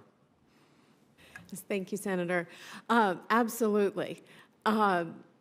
We have to do better at funding infrastructure, and But the priority should be... Well, I would say, rather than focusing on compliance with regulatory standards, maybe it's compliance with construction in addition to the replacement, but you've got to have it first. Correct. You can't protect public health without water and sanitation. Yeah. How about you, Mr. Burm? Absolutely. I mean, those services, we are seeing that in the southern part of our basin, our 18,000 square mile basin, we're seeing a lot of heavy nutrients added to the Gulf Coast area because of lack of services, lack of wastewater services, maybe lack of septic services that we're taking care of, septic tanks and those that are taken care of. A few of those programs we've had, we did get some money. We live in a state where they will put some money together to fund wastewater on-site septic facilities replacements. In those few programs that we've administered, we've had enough to replace like 50 septic tanks, 50 septic services, but we've had applications for well over 150 of those. So it's a big problem, not only in, I'm certainly sure it's a problem in Alaska, but it's a problem in other areas too. So yeah, that needs to be a priority. Okay, Ms. Pyatt? Thank you, Senator Sullivan. I happen to work with the Rural Community Assistance Corporation, which is the Western RCAP, and Alaska was one of my territories. I know, you have a lot of experience. I do have a lot of experience. So what's your view? I mean, don't we need to get the federal dollars to the places that don't have anything first? Yes. Seems pretty obvious. It is very obvious. I will say that it has been one of the hardest boulders to push up the hill because we don't have the infrastructure on the ground then to develop those projects, to manage those projects, to own those projects. And so in my mind, yes, we need the physical infrastructure, but we also need to invest in the human element that will make those projects sustainable to address the needs of those communities. Yeah. Thank you. And look, I just want to mention one thing. I always bring this chart out. I'm going to bring it out again. This is a chart that I like to highlight. In Alaska, it shows life expectancy changes in the last 25 years. In America, and the state and the region of my state that has had the most increase in life expectancy of any state in the country from 1980 to 2014 was Alaska, up to 13 years of increased life expectancy, which to me is like, hey, that's the most important indicator of policy success there can be. The people you represent, are they living longer? I think that's pretty obvious. So I bring this up because a lot of this has to do with resource development, job opportunities, but a lot of it has to do with this. Water and sewer, basic services that most Americans think, of course every American has flush toilets and running water. Nope, that's not the case. So I always like to remind people, hey, when you're shutting down opportunities, when you're shutting down resource development, yes, oil and gas, we need it. The Native people in my state certainly are really focused on this. Matter of fact, the leaders from the North Slope Borough are in town right now. The elected leaders, tribal leaders, Alaska Native corporate leaders. They've tried to meet with Secretary Holland 7 times in a row since they've been here. 7 times. She won't meet with them. Crazy. I don't know why that's happening. It's happening again today. But I want to thank the witnesses. Really, really important issue. And again, Mr. Chairman, I think the idea of prioritization of the places that don't have anything to begin with, and then you can upgrade Flint, Michigan, and other things. But I think it's really an issue of fairness, and looks like all the panelists would agree with that approach. So thank you again, Mr. Chairman, for holding this important hearing. Thank you. You bet. Thanks for joining us. We have votes just been announced on the floor. Another committee I serve on, Finance Committee, is voting on legislation involving PBMs, trying to figure out how to provide pharmaceuticals to people, particularly seniors, in a more affordable way. And we have the 3 of you who are going to help us wrap up this hearing. So there's a lot going on, but you've come on an interesting day. I get to travel around the country a fair amount, around the world actually, and you probably do too. And one of the questions I ask people wherever I go is, what brings you joy in your life? I ask that a lot. What brings you joy in your life? And believe it or not, the answers are pretty similar. For the most part, people say, I like helping people.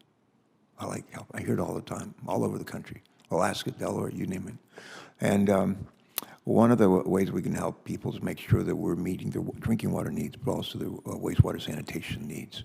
And the comments of Senator Sullivan are really very much on point. But I have a couple of questions I'm going to ask you, and then I'm going to head off, join my colleagues in Finance Committee and vote, and then go vote on the floor. So again, thank you so much for joining us today. The first question I'm going to ask is, Ms. Morales, do you pronounce your name Morales Pate? Okay, I want to call it Pate, but that would probably get me in trouble with your family. My husband might have an issue with that. I am sure. Well, I'll try to stay out of trouble with him and you. Thank you. But a question, if I could, for you and Mr. Byram, right? I am really honored. It's an honor for me to serve on this committee with Senator Capito and our colleagues, Democrat and Republican. We're the committee actually where the bipartisan infrastructure bill actually began, right here in this room, and the major pieces of the Inflation Reduction Act began in this room. Water Resource Development Act, right here in this room. There's a room, as if the walls of this room could talk and say a lot, and a lot of the work that we do is actually across the island, bipartisan in nature. And I'm proud to be part of the committee, honored to lead it with Senator Capito. But I'm also proud of the committee's work to improve wastewater infrastructure for communities large and small, especially underserved communities that Senator Sullivan and others have talked about.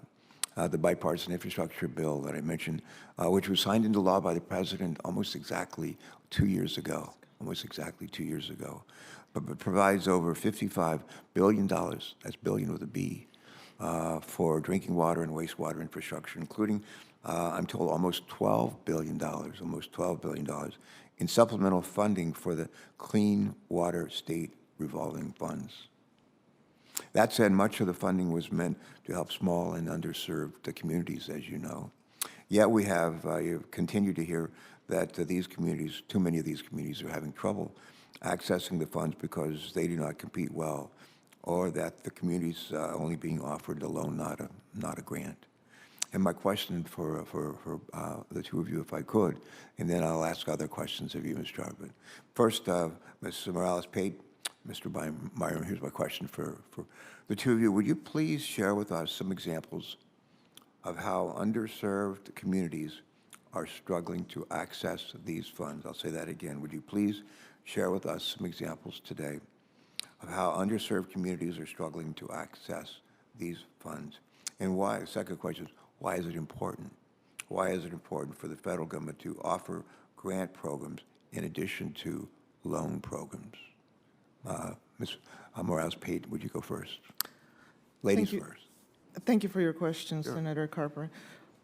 The, one of the struggles that we see, and it was mentioned before by the fellow panel members, has to do with the requirements for a PER, a preliminary engineering report.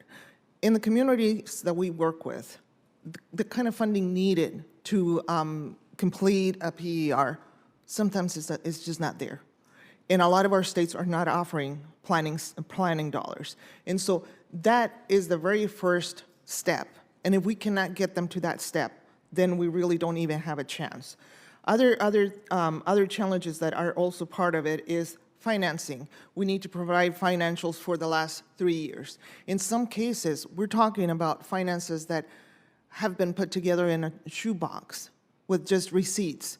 Sometimes they don't even have a budget put together that has been approved that supports the operations of the utility. So it's working on those finances and going back. Sometimes it's the leadership that has changed. The members or the decision makers have changed over time, and we don't have all the paperwork necessary to begin to put a solid application together. There's more to be said, but I will turn the rest of my time. I'm going to ask you just to hold it right there. I've just been contacted by the Senate Finance Committee. They're now voting on important prescription-related issues. They need me to be there to vote. I'm going to recess this hearing for probably less than 10 minutes, and I'll come right back. And when I come back, Mr. Byron, you're up, okay? All right, don't go anywhere. We're standing in recess for a time. Thank you.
I think you passed the baton to Mr. Byram. So, Mr. Byram, same question, and if you would, if you want to repeat the questions, I will. But if you're ready to, you want to repeat them? Okay, sure. It's like a two-part question. Would I ask both of you if you would share with us some examples of how underserved communities are struggling to access some of the funds that we're talking about, and state revolving funds and the monies for wastewater infrastructure. But some examples of how underserved communities are struggling to access these funds. And the follow-up question is, why is it important for the federal government to offer grant programs in addition to loan programs? Why is it important to offer both? Go ahead. Thank you, Senator Carper.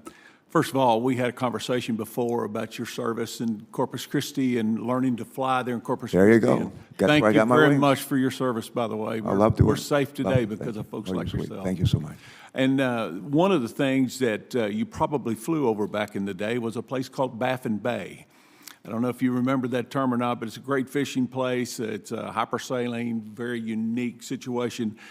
The people around Baffin Bay are experiencing... I don't know if I remember Baffin Bay. I remember going to bullfights down on the border with Mexico. And the I think it's first a whole bullfight different we issue. ever went to, at the end of the night, I think there was about 7 or 8 bullfights there. But at the end of the night, it was the Bulls 5, Matadors 2. I remember that. Not a fair fight. Back to you. These people living around the Bay have experienced some water quality issues with it, and we went to researching that as a subdivision of the state that's to protect the resources. We went down and researched that, and some other political subdivisions and action committees did that, and they found that 58% of the nutrients in the Bay, the high nutrient loaded in Baffin Bay, was contributed from human sources. What percent? 58%. Okay. The other 42% was from agricultural and wildlife sources, which are easy enough to treat also. But the problem is the people need money. These are poor communities. When you trace that back up Petronella Creek, which feeds into Baffin, one of the tributaries into Baffin Bay, you find that the wastewater treatment plants there were built under Public Law 92-500. A great law back in the late 70s that funded 75%. EPA funded 75% of these wastewater plants and 25% local. They were able to build wastewater plants, and they've served their purpose. The problem is they're at the end of their operational life, and they have tried to get funding through the State Revolving Loan Fund and grants, and they just haven't been able to get there. Again, they're poor communities. The median income in these communities is well below the national average, and they just can't access them. So what we're trying to do is put together a regional plant to address the needs of the 58%. The lion's share of that is from these wastewater plants. They had to have the grant the first time to build the plant and build the facilities. They need it again so they can rebuild the facilities some 50 years later. All right, thank you. Next question. My next question, Ms. Chard, we're going to get you in the action here. We're going to ask this question of all three of you and ask you to lead us off. But many disadvantaged communities face significant environmental challenges and have extensive infrastructure needs. That's true in Delaware, and I think 49 other states as well. Certainly it's true in Alaska, as we've heard. But these communities have historically struggled to access federal funding, as we've mentioned earlier. And in part, this is because they have lacked the technical expertise. We hear this again and again. They've lacked the technical expertise to navigate the application process. Yesterday, I believe it was yesterday, right? EPA announced it was expanding the lead service line accelerator program. For most people, they say, what is that? But it's an important announcement. And this is a technical assistance program that is helping communities identify lead lines and to make plans for their removal. EPA is also helping these communities with their state revolving fund applications. Question. Starting with you, ma'am. Would you please explain the importance of technical assistance for disadvantaged communities? What more could the federal government do to help disadvantaged communities be more competitive in the state revolving fund application process. Ms. Chard. Great, thank you, Senator. Something I'm very proud of that we have done in Oklahoma is we take some of that technical assistance challenge away by we invite in our communities. We will find communities that have similar compliance issues, have them all come in at the same time. We work through the application process with them. We can connect them to either EPA contracted technical assistance providers or other technical assistance providers in the state. We have a relationship, of course, with RCAP and also National Rural Water. We also have formed a funding agency coordination team in Oklahoma where we invite communities in and help them put together those funding packages so that it may be that they would benefit from a particular federal loan, a particular federal grant from another agency, and then a loan or a grant from Indian Health Service, a tribal nation, or the state financial assistance programs. So that technical assistance funding that Congress makes available definitely plays a big role. And if we can keep that money going to technical assistance providers, whether they be a private company, a nonprofit, or state agencies, that can go a long way to assisting our communities. Thank you for that. I'm going to repeat the questions, Mr. Byram. 2 questions. Would you please explain the importance of technical assistance for disadvantaged communities? That's one. And the second half of the question is, what more could the federal government do to help disadvantaged communities be more competitive in the state revolving fund application process? Great question, and I'm not sure that one answer will fit every bill. Again, it's the flexibility that we've been talking about, but in this case, it is super important that they get that technical assistance they need. We've got a relationship with Communities Unlimited down in Texas. They provide that in a lot of the areas in which in our basin where we serve. But this technical assistance will go a long way, but it's not going to go all the way because they still have the issue of trying to produce the reports and the financials out of this black box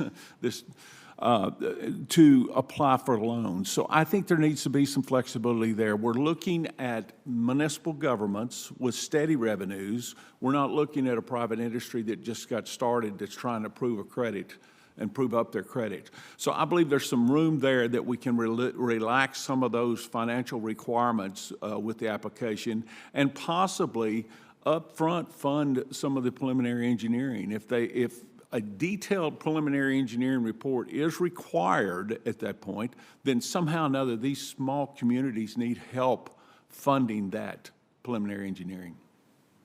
Thank you for that. Ms. Morales-Pate, please. Same question. Same 2 questions.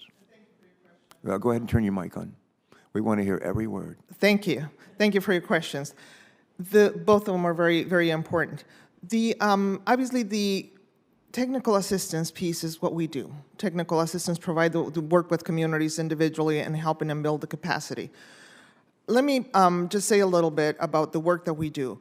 We work with volunteers. These are community volunteers that are doing this as a second job that they're not getting paid for. And so it's very important for them to have someone to lean on and to guide them through this process. One of the things that I would like to say that I think it's very important is that as we are talking about small communities, we consider 100% grant, because even that itself, it doesn't mean that it's going to exempt them from all the requirements that are needed. They still will have to check a lot of boxes to get to that money. They still will have to meet a lot of the requirements. But what's really keeping a lot of these communities from being able to succeed is the lack of expertise, the lack of economies of scale. And so when we work with communities that are primarily managed and operated and managed by volunteers, it takes a consistent set of technical assistance providers to see those projects through to the other side. As far as what else can be done, one of the things that I haven't mentioned, but I think it's important to say, is that the guidelines and the requirements are not designed for the size communities that we're discussing. And so from that point, we have a disadvantage. They are designed for municipalities that have the capacity, that have the staff, that have the resources, and we're competing with that.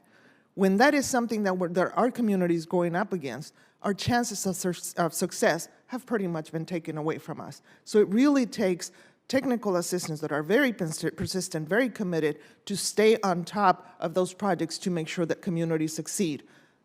But we need to do something about those requirements. All right, good, thank you.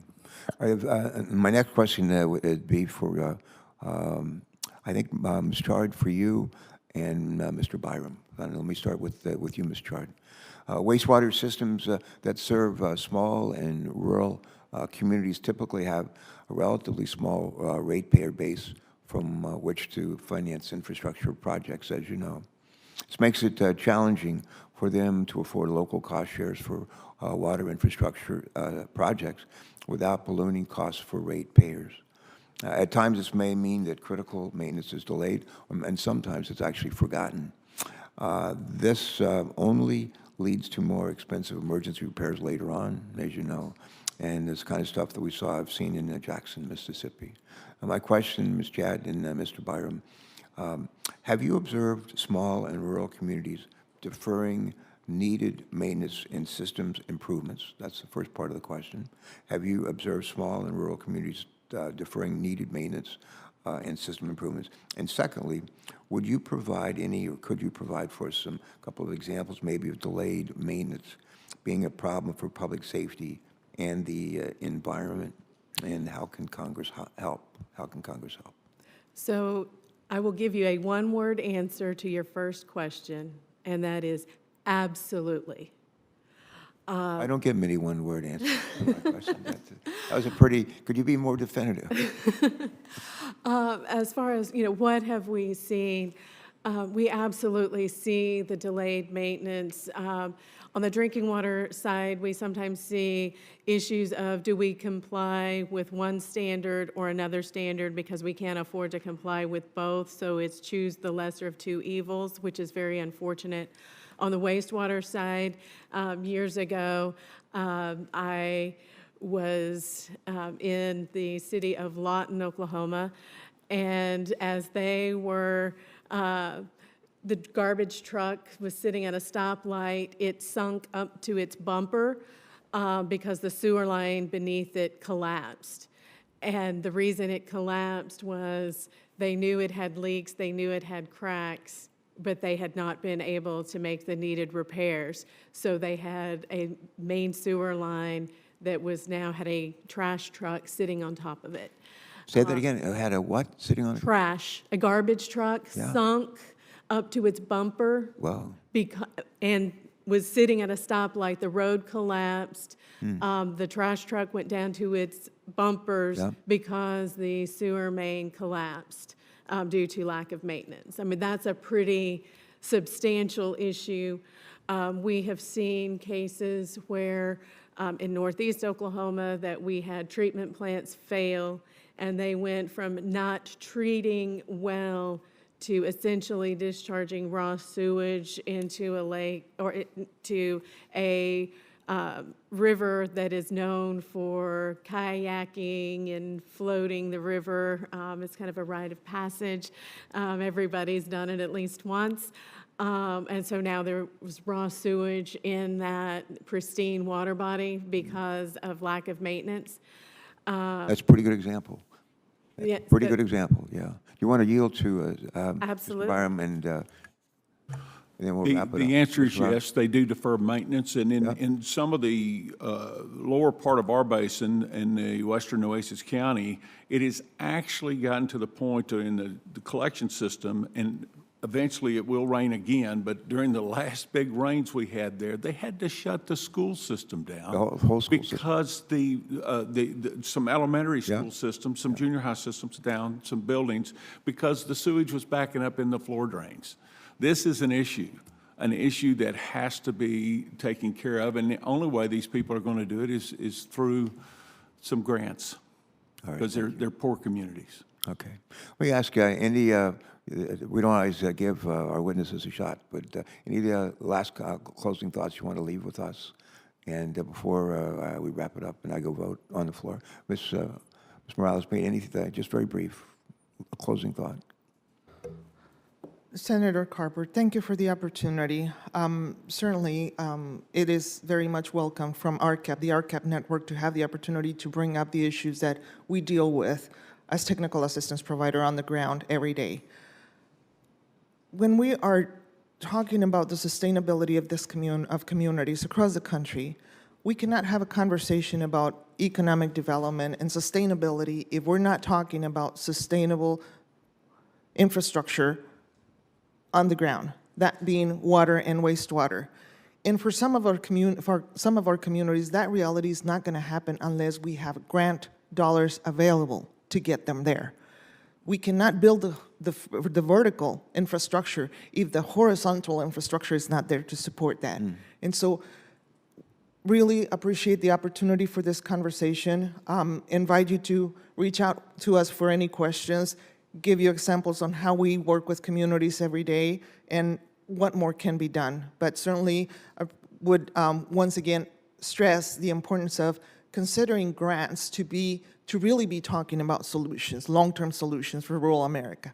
All right. Thank you. Thank you, ma'am. Mr. Byram, I can't closing thought? thank you enough for allowing us to come up and talk. I'm leaving here really pumped. I'm really motivated because the line of questioning, the comments and that seem to be right intact with what we're seeing. Oh, good.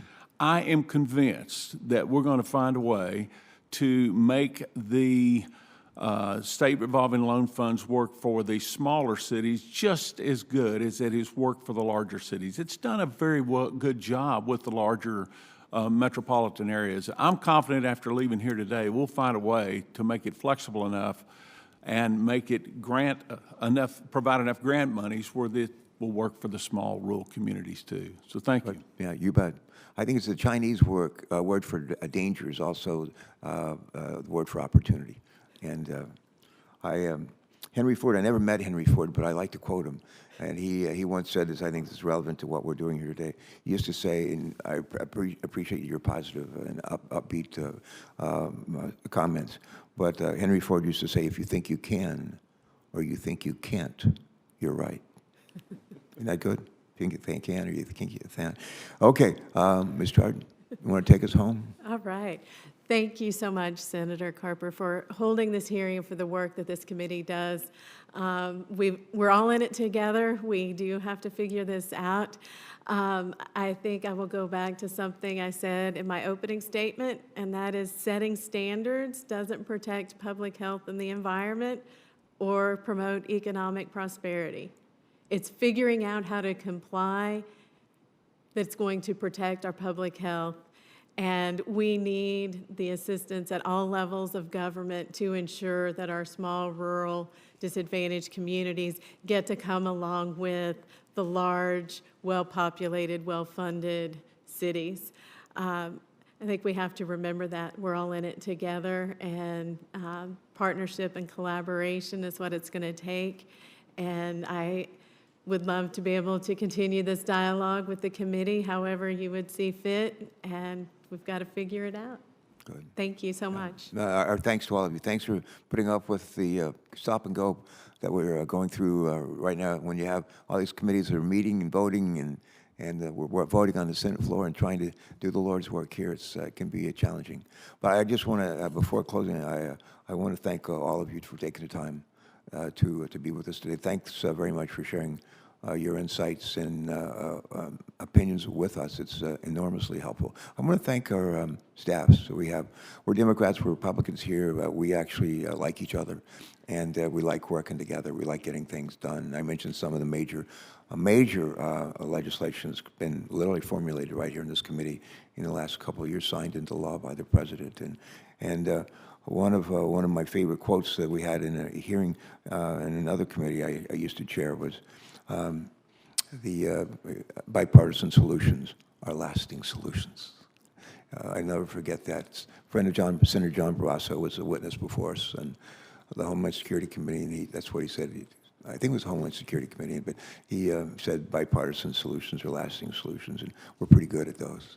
And you helped, I think, make us be even just a little bit better by your testimony today and by your responses to the questions that I've asked. Again, our thanks to not just the members who were able to come. I know they're all busy, but I want to thank especially the staffs who make it possible for us to do this work on behalf of the people of this country.